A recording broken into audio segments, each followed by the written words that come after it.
where a single nucleotide variant affected either ventricular volume, temporal lobe volume, hippocampal volume. And then later on, a huge Alzheimer's consortium did a study, I think of tens of thousands of people, and discovered that this was an Alzheimer's risk gene. And so it was a gene that came from imaging. It basically had a very high odds ratio in Nature Genetics study of Alzheimer's disease, just a little bit below ApoE in terms of risk. And so this is a notion that you can screen images and find things that might be promising targets for Alzheimer's disease. Now, no one person could ever in their lifetime collect enough data to do a study that has tens of thousands of subjects. So the very first genetics association studies were done in 2 cohorts. Genetics journals usually don't allow you to publish a result if you only find it in 1 cohort.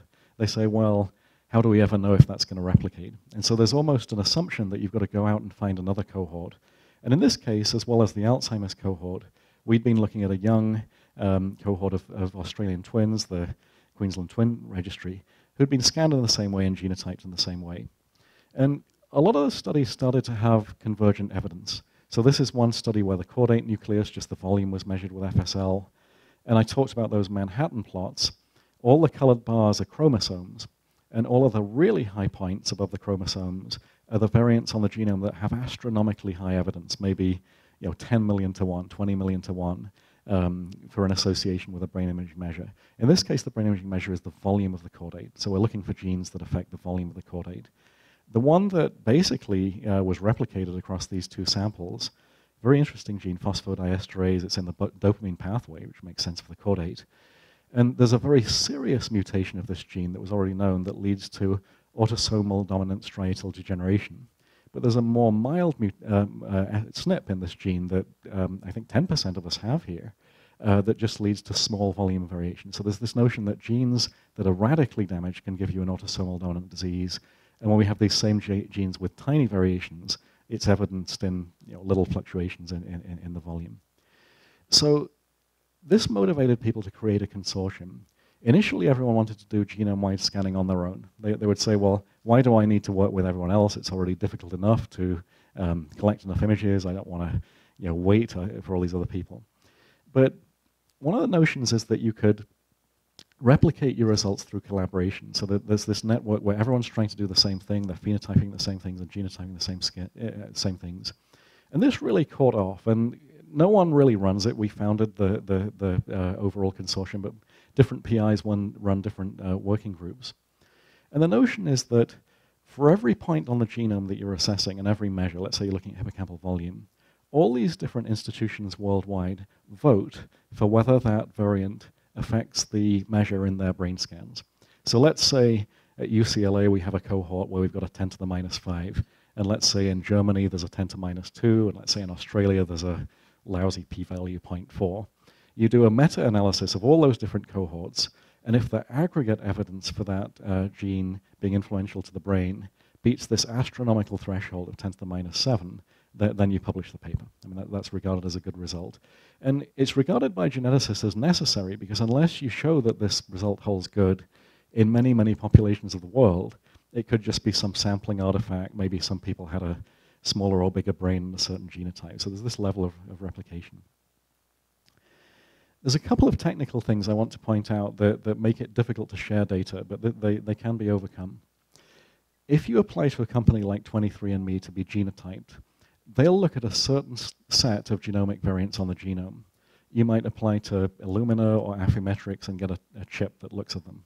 But they might be different genes. So it's a little bit like people can't talk to each other unless they report the variations in the same locations on the genome.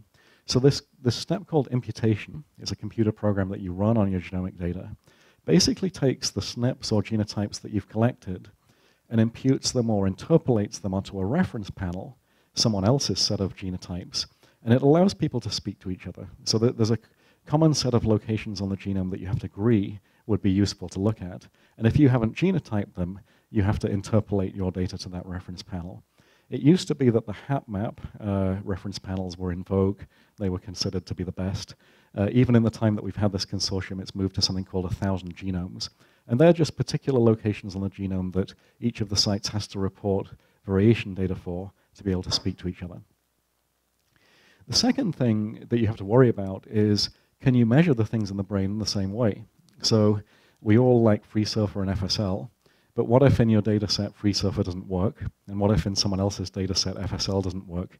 How can they do a project together? And one of the things we did in ENIGMA is we honestly couldn't get everyone to use the same software, and people just swore by it that their favorite software was the best.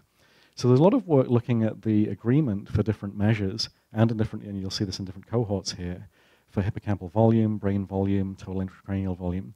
And for the big measures of the brain, things like brain volume, there's 0.95 correlation between software programs. The smaller the structures are, the harder it's going to be to get an agreement between any sets of software. So even though we may have a burning desire to look at the genes that affect the amygdala, that might be quite tricky to measure in a consistent way, so it wouldn't be a natural target. So a couple of months ago, 4 Nature Genetics papers came out. They were, by a long way, the largest brain imaging studies in the world. And they asked the question, tell me which genetic variants affect hippocampal volume. Well, why would we care about that? Well, the hippocampal volume is a biomarker of atrophy in Alzheimer's. It's used in schizophrenia as a marker of brain integrity. So one of the things that you see here is we've zeroed in onto a very, very small region of the chromosome 12. And the very, very high peak points there are implicated as being associated with hippocampal volume across all of ENIGMA. So like I said before, there are 20 cohorts in ENIGMA.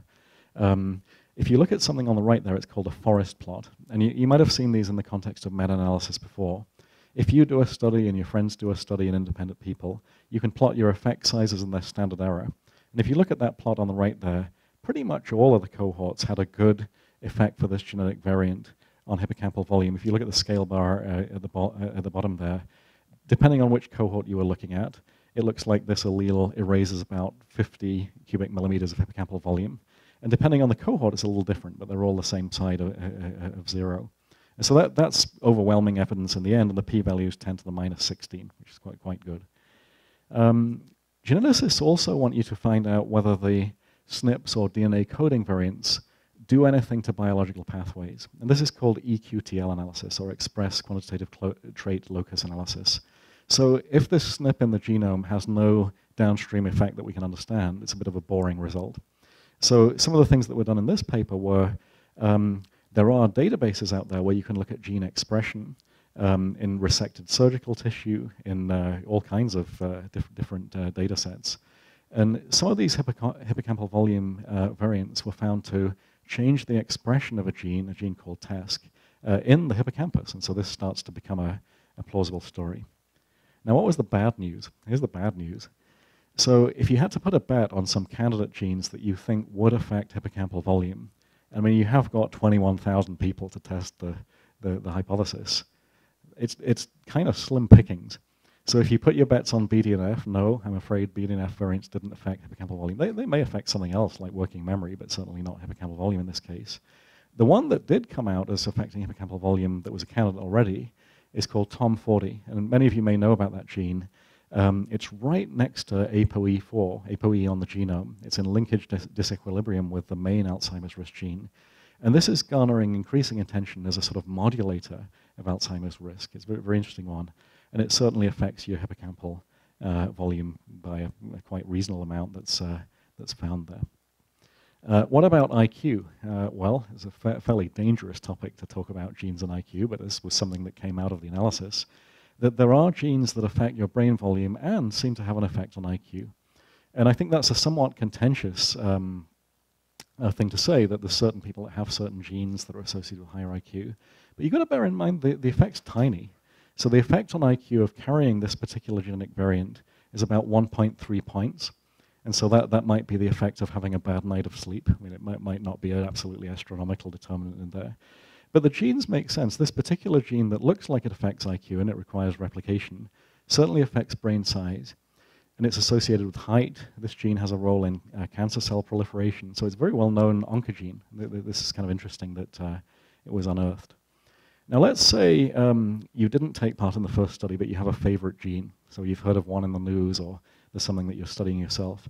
You can look up, there's a website called Enigma Viz, the URL's at the bottom there. You can actually go to it on the internet if you have Wi-Fi right now.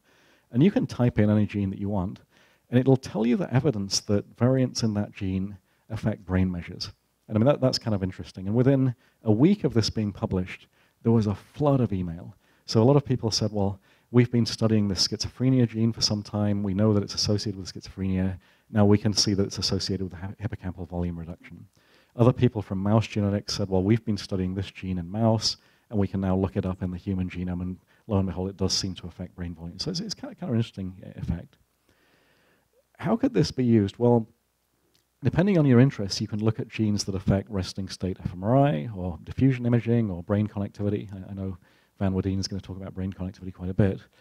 And to avoid being a centralized activity, experts in each of these areas are basically running working groups within ENIGMA.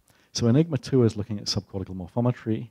The image processing's pretty much been done. This 1 kg, which means 1,000 genomes imputation, has been finished. DTI is an interesting one. DTI can be collected in a lot of different ways. You can collect different numbers of gradients. Even scans with different voxel sizes have different fractional anisotropy. So if you have a really big voxel, you're going to have low fractional anisotropy. So there's a run-in period for ENIGMA DTI where people try and speak to each other in a more harmonious way. I mean, if you're reporting different measures, they're not necessarily very good for meta-analysis. There's also studies on PET, and another one is a collaboration with PGC. So I'm going to talk about that a little bit. We already know that there are disease risk genes. So are the brain risk genes the same ones as the disease risk genes, or are they different ones? And there's a couple of ways mathematically you can test that. So let's say you see a paper in Nature Genetics and it says 100 autism risk genes discovered. And they'll give you the RS numbers or the reference sequence numbers of what they are. Well, you could say, well, do any of those autism risk genes affect the brain? I mean, do they affect functional connectivity, or do they affect brain complexity, and what have you? So the first type of test you can do is an enrichment test. So that's one that's over on the left there. So you can say, well, I'm going to take my best 100 genes that I think affect disease, and I'm going to ask the question, is any of them associated with any brain measure at all? Now, if they have nothing to do with the brain, you'll just get random numbers. In fact, you'll get random p-values between 0 and 1. So your FDR plot, and a lot of us are used to doing these FDR plots nowadays in imaging, will look like a diagonal line. So this is a notion of enrichment where you don't have to put a bet on any one SNP as being the one that affects the brain. You can pour in a bucket load of SNPs and see if in that set of 100 or set of 1,000 there's any evidence for enrichment in their effects on the brain. Another one, which the geneticists don't use, in imaging we use a lot. So in imaging we often use a test called a conjunction test. So you ask whether a certain region from one study shows evidence of activation or implication in a disorder. And another study, you ask the same question if an overlapping region is implicated. And this is a very, very stringent test. It's less likely to find results because you have to have something be a risk gene for the disease you're looking at and affect the image at the same time. And this seems to be a little bit less powerful. Now you could say, well, why are you just breaking the brain up like a jigsaw? So in your study for ENIGMA with all those people, you were just looking at the hippocampus. Why don't you make a brain map of their genetic associations? So I'm going to go little by little into how you could go down the line of making voxel-based genetic tests. So one of my students, Jason Stein, who's very brilliant, has worked on this a great deal, said, well, how about we do genome-wide association scanning at each voxel? I know I'm going to have 500,000 covariates at each voxel, but maybe we can just take the top gene or the top SNP, the one that links best with the signal in that voxel, and we'll save it. We maybe give that SNP a certain color. So you can scan the whole genome for associations with